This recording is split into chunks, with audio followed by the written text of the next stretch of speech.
Es ist ein unglaublich schöner Tag. Draußen ist es warm, er ist auf dem Weg nach Hause mit der Bahn.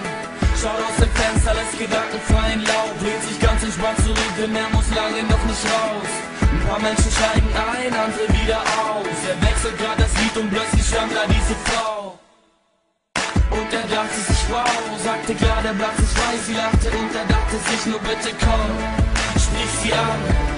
Das ist das Schönste, was du je gesehen hast. Und sie hat sicherlich kein Mann. Stell dich nicht so an, wenn ich jetzt war. Doch alles, was man hört, ist mein Herzschlag. Was soll ich nur sagen, irgendwas knockt mich aus. Ich bin ein Versager, weil ich mich doch nicht trau. Mein Kopf ist voller Wörter, doch es kommt nichts raus. Sie steht auf und steigt auf. Bye, bye, bye, bye, meine Liebe des Lebens. Und ja, wir beide werden uns nie wiedersehen. Kann schon sein, dass man sich im Leben zweimal begegnet, doch es beim zweiten Mal dann einfach zu spät ist.